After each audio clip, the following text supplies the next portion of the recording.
Jeremy, welcome to the BlockHash podcast live once again. How are you? I'm great. Thanks so much for having me today, Brandon. Really appreciate it, man. Yeah, of course. Thanks for making the time to come on and everything. Absolutely. So I've heard some awesome things about what you're doing, and I've heard some cool stuff about NFT Genius, which I definitely want to jump into and hear what you guys are doing with NFTs. Want to hear about your seed round, which is really cool. But before we do that, tell me a little bit about yourself, about your background or what your story is. Like, how did you get into the space? Was there like a single defining moment? Was it just years of like gradually working into it? What should people know about you?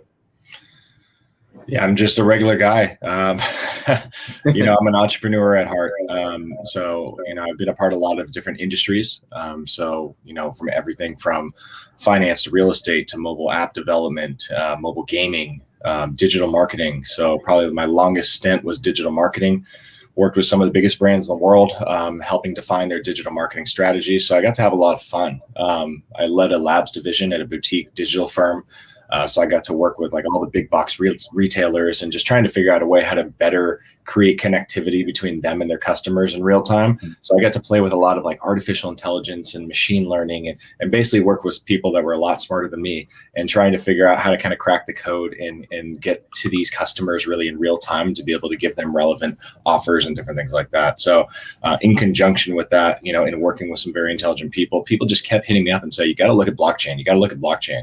And I conceptually just didn't understand it at first because the first pitch to me was, I was like, what's blockchain? And they said, well, blockchain is this immutable ledger and you can put anything on it. You could put art on the blockchain. Funny enough, art on the blockchain is NFTs. And I had no idea. And this was back in, 2014 that they told me this. And it's funny that this is exactly where I landed, was this space specifically. So got in about 2016, finally listened to somebody, bought some Bitcoin, started really diving deep and researching it and realized that this is really a fundamental shift or a technological shift in society that was coming. A lot of people didn't really understand the true implications of what this technology could do. And I saw the writing on the wall. Obviously, we see with the money printing, we see that, to kind of take a quote from Anthony Pompliano, it's really the longest monetary experiment in human history because all fiat currencies at some point completely fail and die. And the US dollar is an example, it just hasn't. So, it's bound to, get to an inflection point to where the current state of things is no longer sustainable and there has to be a better option. And I honestly think digital currencies are that. And it's pretty exciting to be a part of it. So I dove in, decided to help clean up a lot of what I saw in the industry. Getting in 2016, the user interfaces, if you were here in that time, were very archaic. It looked like I was in 1992, and I was like, "There's got to be something better." And then I looked and I saw all this conflicting information across all the different sites. Bitcoin price was all over the place. I was like, "How is it, $500 difference on one site compared to somebody else's?" And I just didn't understand that. So I aimed to clean up the space a little bit in terms of the data and created a company called Coin Genius that I did for a while. We created some really cool analytics dashboards and actually put together some really cool events. Collective Intelligence was one of them, just kind of bringing together people in the industry.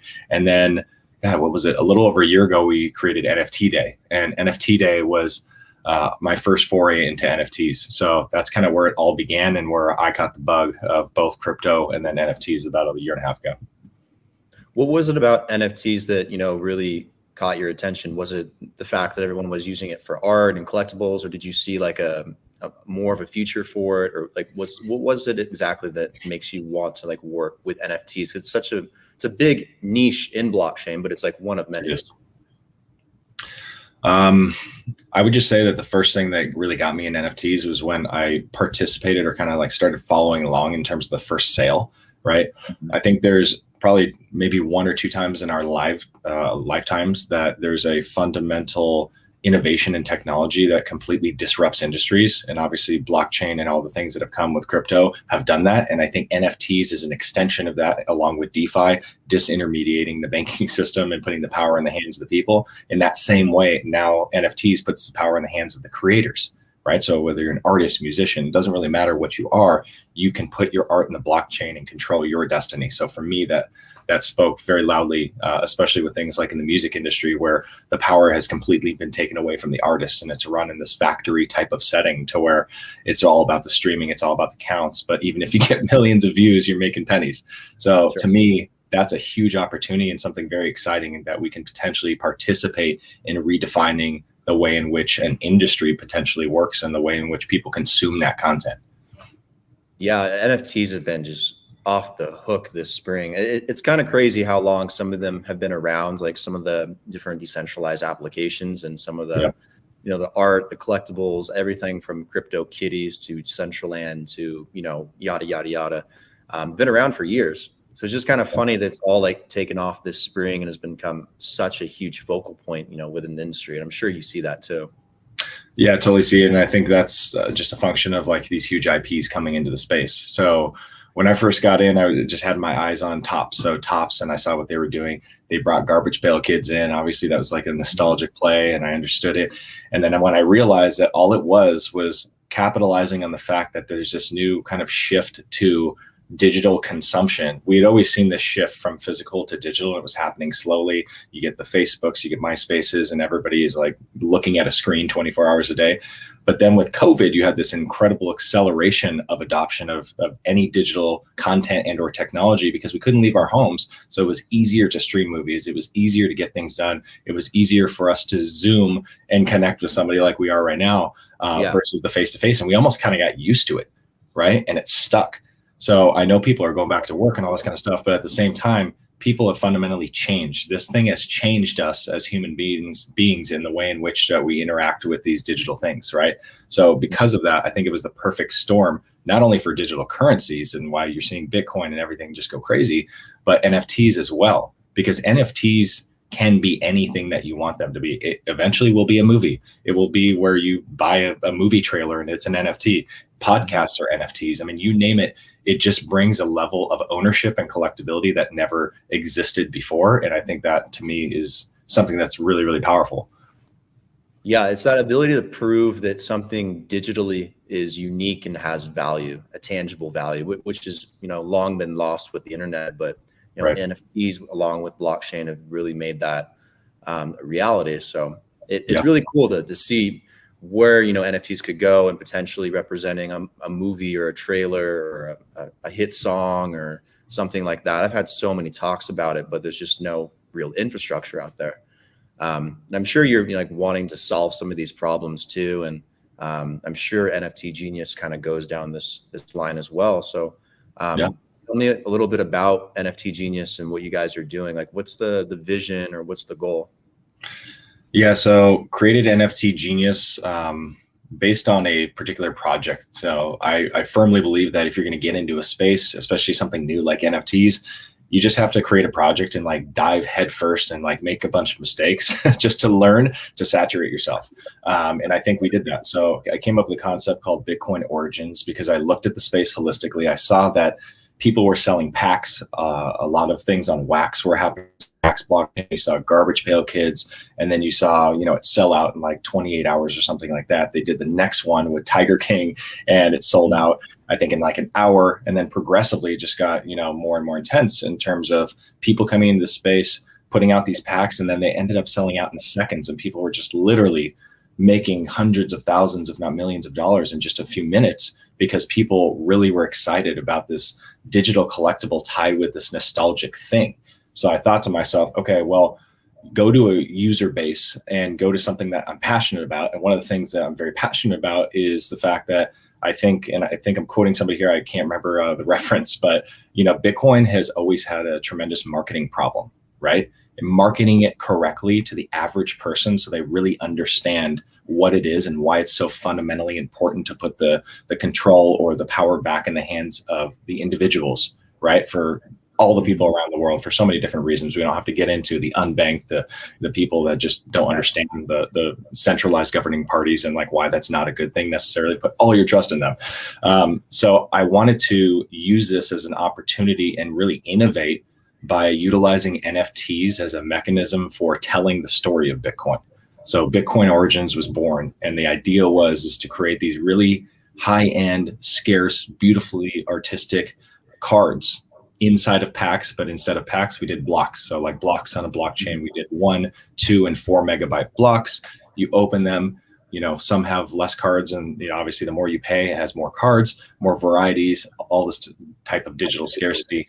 And we're already now out of a 15 moment set, we're on moment 7, and we've gradually told the story of Bitcoin from the inception and the creation of the white paper all the way to things like Silk Road and like all these interesting and controversial things that people just really just don't even know about, and we're telling them through these cards. And I think it's really, really exciting because no one has really brought storytelling, I would say, to the NFT space, and I think we're the first to do that.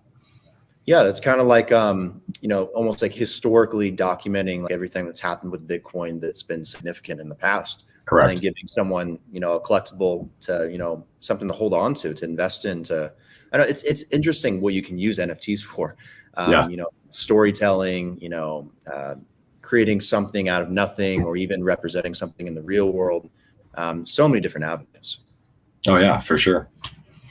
Yeah, like I said, I'm going to quote William Quigley here, which is CEO of Wax, and he always says that, and this is kind of what got me early on. He's like, you have to look at NFTs as a mini supercomputer. You literally can program it to do anything in the same way you can program cryptocurrency, which people still haven't fully understood or utilized, to where it's a computer program. So if you want a particular currency to have constraints of some kind, and say, it can only trade in this country or within this aspect, you can code that in the same way you can code NFTs, to where these things can evolve over time. So in theory, what you're going to see are things that are tied to like real-time databases and real-time data. So you're going to see the sports type of plays, to where you're going to collect a card, and that card is actually going to change, and it's going to evolve over time based on the real-time data and statistics or plays that are happening on the field or on the court, right? So if you have the Russell Westbrook NFT, that thing can literally transform, upgrade, level up, whatever the case may be, if he gets a triple double in the game. I mean, that's the crazy thing about NFTs, is that the sky's the limit. It's like anything that you can think of, these things can be. It's just a digital piece of content that can be anything from video to, just still photos, to redemption mechanisms for an experience. I mean, we're starting to see a lot in the space, and a lot of people that are just trying to figure out the best way to utilize them. How do you do that with an NFT? Do you just take like some type of API, like with like real-time metrics, and attach it to an NFT? Or like, because how do you get like a sports card that's like adapting the stats like throughout a game or throughout a season or something like that? Yeah, so I'm not this technical guy. That's where I go to my CTO, Kurt Braggett, one of the best in the industry. And, we just say, who can we work with specifically to get data? Because the most important thing obviously is data. And you look at like Oracle type of systems, and you think of like Chainlink. Chainlink does a lot of this stuff, right? So where they aggregate data and they get all these oracles. So you have a centralized data repository of something that you can trust, that then powers the NFT that allows it to evolve. So you just have to code the NFT to be able to evolve, and you have to tell it what it is going to evolve into in specific states based on the criteria on the data. You know what I mean? Right. So is that, up to what you guys are doing with NFT Genius to create that solution, or does that, come down to, the big marketplaces like OpenSea or Super Rare or Rarible to implement stuff like that? Or like, who has the biggest input in making that like a reality? Yeah, I think all of us in the space are kind of in the same boat, where we're all trying to innovate simultaneously. So I don't think it lands with one person specifically or one company. So NFT Genius, like boiled down into like 3 buckets, is we produce our own IP, right? So our own sets like Bitcoin Origins, we have a few more coming up here soon. We work with external IP, right? So some of the biggest brands in the world, and helping them bring NFTs and experiences to market. And then the last thing, which is kind of touching on what you're asking, which is we build the fundamental technology and marketplaces in which these things can trade and live on. So because of that, we're pretty excited about launching some stuff coming up soon in the music side of things, which is going to be a music marketplace. And you can go to ongaia.com to be able to actually sign up for early access to that. And then also we're doing a generalized marketplace built on Flow. And Flow for us is a really big deal in the sense that NBA Top Shot, we've seen the success of NBA Top Shot, and we're building a general marketplace that's really to accommodate those who are looking to come in a really strategic, smart way, that want to put high quality content out there and deep experiences. And for us, the future is two things. It's how do you create experiences, and not necessarily like what Gary Vee has done, like where you redeem an NFT for an experience, but like the experience of consuming the NFT, it should do something. There are obviously, applications to where it makes sense to collect it and maybe it doesn't do anything. And those could just be digital trading cards. But for us, we want to unlock deeper experiences, tell stories, evoke some sort of emotional response. And that's the whole thing about Bitcoin Origins, what we've done, tying a treasure hunt where somebody literally won a whole Bitcoin because they brought back all these clues to a community and collectively unlocked more content. So for us, like that's the future. And then innovating on the platform side and the marketplace, like how you allow the average person to come in and participate in this new economy and do it in a really thoughtful way. Yeah. So when you're talking about the future of NFTs being, experiential, and it could be in a million different things, is that like include some type of real world experience attached to it, or could it be something purely creative that's not attached to anything real world? Yeah, I think it really depends. I think, like I said, VeeFriends and Gary Vee did a really good job of proving a use case that people will purchase NFTs for a redemption of a physical thing or a physical experience, right? To where you get something and it unlocks, access to a conference, for the next couple of years. So we've seen things like that and we'll continue to see those. The only thing that is interesting about that model, and we've seen that where you buy an NFT and then you can redeem it for a physical item. Once the redemption happens, what happens to the value of the NFT, or what is the point of the NFT? So that's part of the challenge, is trying to solve that. And how do you create ongoing experiences and communities that can support all of those activities? And I think that's really the key, is to create communities. And that's what we've done really well with Bitcoin Origins and what we'll continue to do well with our marketplace technology, et cetera. But I think the last thing is really about utility. Utility is going to be paramount. And I love when I see things that are like where we are today, where NFTs, and I'm quoting Mark Cuban here as well, where, we started off and there was not enough supply and there was more demand than there was supply. So then you saw the prices just go crazy and people are, spending $69 million on NFTs. But now you get to the point to where the market is saturated and there's so much supply and not enough demand that the prices have diminished incredibly. But I think that's a great thing for the industry to level set, number one, and to make people realize that are coming to the space that you really have to think deeply of how you're going to provide an experience, how you're going to provide value and utility to the customer to be able to, warrant these types of prices. So I think we're in a really healthy environment right now, and it's on us as companies like NFT Genius and the others, Dapper out there, Wax, et cetera, to be able to really challenge ourselves and bring better experiences and figure out like what is the next phase of NFTs. Yeah. Along those lines too, you also mentioned NFTs in music. I'm kind of curious because I've also gotten this question a lot. Like, how can NFTs really merge with the music industry, or help make it better or more fair, or how does it create more opportunities? Have you guys given that some thought?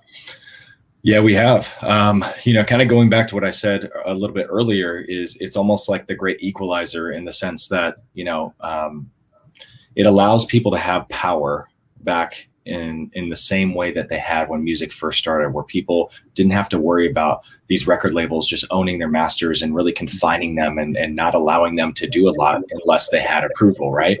And now we're to this point to where, like I said, this entire music industry has moved to the streaming model, and it's less about collectability. I mean, I'm sure you remember the time that you used to collect CDs or open a record or whatever the case may be. And it was an experience. You'd open it, you'd look at the album art, you'd read the lyrics, like whatever it is, like that to me is gone. And I think that's part of the challenge and part of the exciting, thing for NFTs is how can we bring that level of collectability and experience back and simultaneously empower the musician themselves to be able to put out music and put out experiences so they can connect truly with their fan base. So that's what we're looking at, and that's what we're focused on. Then you have other applications that could be very interesting that just take longer to kind of figure out because there's just so many parties. How do you take existing music and existing IP and tie that to an NFT? And we've seen this with Blau, where he experiences to where he's releasing albums and you can literally own a fractionalized piece of that album utilizing an NFT. I think that's really exciting and interesting, but we're still very early in that process. Yeah, there's a lot of interesting possibilities. I remember collecting so many of those CD cases. Yep. I understand that too. That used to be like a huge part of the experience, getting to see the new album art, flip open little booklets, see all the songs. They used to put so much cool stuff in there. Yeah. You got like free free stuff, promo stuff that came with it. The same reason I still go out to buy a PS4 game or a PS5 game, the hard copy, because you get cool stuff with it. You So really do. it feels like, yeah, with the streaming and everything, a lot of that's kind of missing. So there needs to be some kind of digital content. So I do imagine NFTs will have a huge role in that and solving that problem. Well, you think about like Travis Scott, right? And you think of like what's happening in the crypto world, especially NFTs. You see Decentraland, you see that these people are in the community is adopting, these virtual experiences, right? So like more deeply immersive in these virtual worlds and virtual land, then everybody's purchasing land. But they're willing to go inside of another world, right? And the reason in which they're doing that is, number one, it's a step away from reality and you're in a completely new world. But secondly, I think people are starting to realize that this new economy that people are building in this digital realm, or the metaverse as they call it, is something that has staying power and it's not going anywhere. You look at Travis Scott, he's already performed concerts like through Fortnite, in these digital worlds, like fully immersive 3D experience. Like that's where I know NFTs are going. That's where I know experiences and music are all going, because these musicians and people are already there. It's just a matter of time before you tie that to the blockchain and you realize that you can tokenize these things and give new experiences and unlockables. So that's something that we're going to be betting on heavily as well. Yeah. Have you spent a lot of time in any of the major decentralized like metaverses, like Decentraland or Crypto Voxels or anything like that? I haven't spent a lot of time. We've done some stuff. So we've done treasure hunts through Bitcoin Origins. So we would like hide a piece of art, and if somebody can go through and find it, then they get something specific. But yeah, unfortunately, I haven't had a tremendous amount of time to explore, just a little bit here and there. But it's very intriguing. And like I said, we're very interested in that technology and ways in which you can extend the experience, especially through music or anything else. Picture an NFT that unlocks an experience to where, you go into literally a Travis Scott song, and that entire virtual world is depicting or telling that story of what that song actually means. And you can go explore and you can listen to music at the same time. That's where we see the future of digital experiences in music. Yeah, it'd be really cool if you could buy an NFT and then have like access directly to a private Travis Scott like metaverse concert or something like that. I've seen a few things like that, but not attached to NFTs. But it'd be really cool if there was something like that. Just hang tight, on our way. I'm excited. I saw you guys had a big seed round too. We did. Very exciting seed round, filled with some of the most incredible investors, both outside the crypto space and inside the crypto space. Truly, I'm humbled because the fact that these guys are willing to bet on NFT Genius, bet on us as a team, which our team is like the best team in the entire world, man. I'm telling you, like we have this incredibly diverse roster of people that are some of the best storytellers in the world, some of the best technologists and marketers, et cetera, et cetera.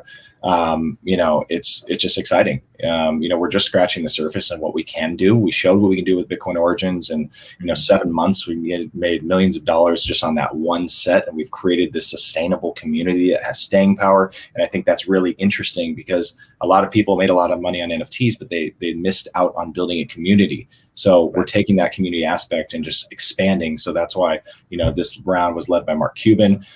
Very excited, obviously, about NFTs. He's been very vocal about the industry. He brought along some of his friends. Since we're betting on music as well, he brought along Guy Osiri, and he brought along Sound Ventures, which is him and Ashton Kutcher had founded that. They've invested in a lot of early startup unicorns, especially like the Ubers of the world and Spotify's. And then we have Roham, which is the CEO of Dapper Labs, in the round as well. Anthony Pompliano. So this is Hoff Capital. So this is an incredible round, very well-rounded, and people that really are excited to see like what the future holds of the NFT space and how NFT Genius can fundamentally help define the future of that industry, both on the IP side, experiences, as well as the technology and marketplaces we're building. Yeah, that's really cool, man. It's really cool to see guys like that betting on you too, especially when you're very well known, especially in the industry. You guys planning on potentially doing future seed rounds, or maybe like a tokenized seed round offering or anything creative like that in the future? We are based in the US, so it does become challenging to do any type of, tokenized raise or anything like that. So I think we're going to be more in the traditional route of things. As far as future raises, there's a heck of a lot of interest in terms of what we're doing.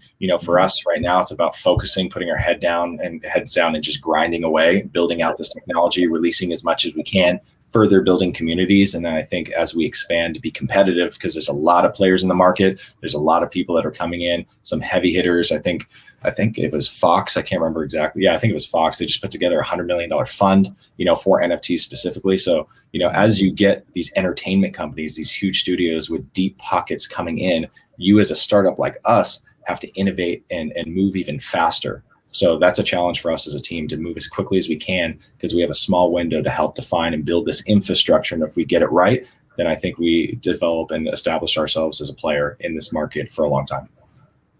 Yeah, I didn't know that there are media players like Fox, they're putting together multi-million-dollar funds. Like, what would that be used for conceptually? Would that just be like for showing NFTs or for like creating a marketplace, or?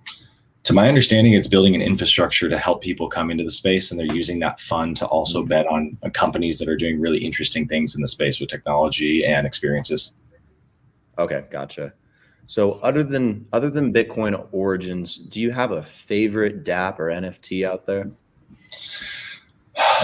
Yeah, let's see here. There's a lot of them. So I'm gonna try not to hop on like any bandwagons, but I'm a collector first, and that's why I think a lot of what we do succeeds to an extent, is because I come at it from a collector. Like, what would I want to buy? I don't want to just put out some BS that, is there for like a quick hit, right? I want to create a sustainable thing, a collectible, environment and a community that supports it, that I can be a part of. And I think that's why like Bored Apes Yacht Club and a lot of these hash masks, there's a community and there's like this club type of feel aspect to it that goes viral, and it's something that people want to be a part of. So, for me, Top Shot was the one where I really saw the light, and I was like, wow, this is the future of digital experiences. Like, they really got it right. They got the NBA licensing, so it's just a matter of time before you see MLB, NFL, all these organizations coming into the space. So I would say Top Shot is one of my favorites. I've been a huge fan of Nifty Gateway for a long time, because you just get such a diverse group of artists and different types of experiences in NFTs. So you get music, you get traditional artists, you get everything, right? So I have a lot of collectibles there. Wax, has a tremendous amount of people that are coming in. They have a ton of IP, from like Godzilla to Street Fighter. They've released a lot of stuff there. So I dabble everywhere, but what I'm really intrigued by is people that are really like trying to actually innovate and kind of move the ball forward. And that's where you get into things like dynamic NFTs and things that are like evolving over time. And that's honestly where we want to be. Yeah, that's really cool. I've definitely always been into like the art side of it. Had a lot of friends in the space that have, created NFTs out of art for a very long time. So I've always collected that. And and then a lot of the decentralized metaverse platforms, just grabbing land or collectibles every once in a while. I just feel like that's kind of the future of where, a lot of the internet's going to be. It's going to be like in-world type of experiences, because it's just more interactive. Same reason why you want NFTs to be more experiential, more interactive. I think that's kind of the direction the internet's going broadly. Yeah, for sure. No, I totally agree, man. Yeah, it's probably a good place to wrap it up, though. Anyways, we covered a lot. So Jeremy, thank you for taking the time to come on the podcast live and talk about NFT Genius and your seed rounds. Your thoughts on the future of NFTs and how they apply to different industries like music, for example, movies, all kinds of stuff. So no, it's a very exciting time. I'm looking forward to it, and thanks for coming on. Absolutely, Brandon. Thanks so much for having me. Had a blast here. And we're putting on a conference, and I'll just end with this. It's called the NFT Experience. So once again, just trying to be at the center of everything that's happening in the NFT, bring all thought leaders together. Like, for us, it's not about, this competition type of thing. It's really about collectively working together and moving this space forward faster. NFTs and this space is like DeFi, where it just accelerates so quickly and it moves and it rapidly evolves. So we all have to come together and connect. So the NFT experience is on July 7th and 8th, completely virtual. You can go to the nftexp.com and sign up. We're going to have a lot of really fun speakers, a lot of NFT giveaways, and a lot of cool things happening there. So please join us. And if you ever want to reach out to me, reach out on Twitter at Jeremy_Born. Happy to have any conversations and get any feedback possible, but love to interact with the community and just see how we can collectively push this industry forward.